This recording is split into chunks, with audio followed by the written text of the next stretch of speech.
Jacob dreams at Bethlehem. Let's talk about it. Hello, band team. Welcome up to another video where y'all gonna be waking up learning. I hope y'all enjoy. Like, share, and some. Jacob left Beersheba, set out for Haran. When he reached a certain place, he stopped for the night because the sun had set. Taking one of the stones there, he put it under his head and lay down to sleep. He had dreamed in which he saw a stairway resting on the earth, with its top reaching to heaven. The angels of God were ascending and descending on it. There above it stood the Lord, and he said, I am the Lord, the God of your father Abraham, and the God of Isaac. I will give you and your descendants a land on which you are laying.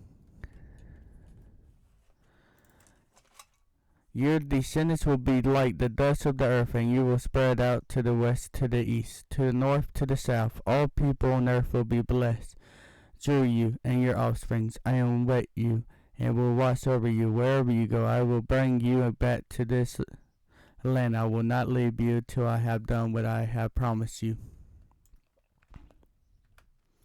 When Jacob awoke from his sleep, he thought sorely, the Lord is in this place. I was not aware of it. He was afraid and said, how awesome is this place? This is none other than the house of God. This is the gate of heaven.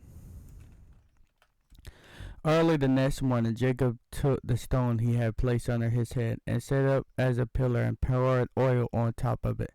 He called that place Bethel. Thought the city used to be called Luz. Then Jacob made a vow, saying, if God will be with me and will watch over me on this journey I am taking, and will give me food to eat and clothes to wear, so that I return safely to my father household, then the Lord will be my God, and this stone that I have set up as a pillar will be God's house. Of all that you give me, I will give you a tenth. Then Jacob continued on his journey and came to the land of the eastern people. So y'all know how like y'all pay tithes at church, and they say give a tenth? That's why. And there he saw a well in the open country with 3 flocks of sheep lying near it, because the flock were water from that well. The stone over the mouth of the well was Lord's. When all the flocks were gathered there, the shepherd would roll the stone away from the well mouth and water the sheep. Then they would return the stone to its place over the mouth of the well. Jacob asked the shepherd, my brother, where are you from? We're from Haran, they replied. He said to them, do you know Laban, Nahor's grandson? Yes, we know him, they answered. Then Jacob asked them, is he well? Yes, he is, they said, and here comes his daughter Rachel with the sheep. Look, he said, the sun is still high. It's not time for the flock to be gathered. Why the sheep take them back to the pasture? We can't, they replied, until all the flocks are gathered and the stone has been rolled away from the mouth of the well. Then we'll water the sheep. While he was still talking with them, Rachel came with her father's sheep, for she was a shepherd. When Jacob saw Rachel, daughter of his uncle Laban's sheep, he went over and rolled the stone away from the mouth of the well and watered his uncle's sheep.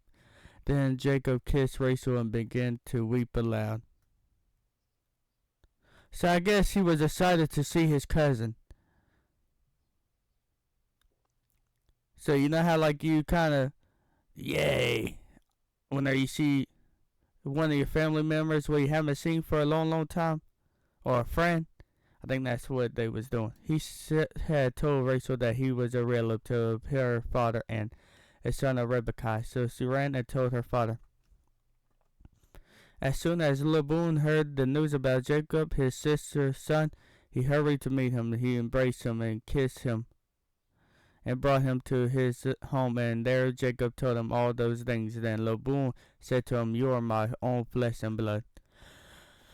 So hope you enjoyed this video. Please sub, like, and share, and I'm out of here.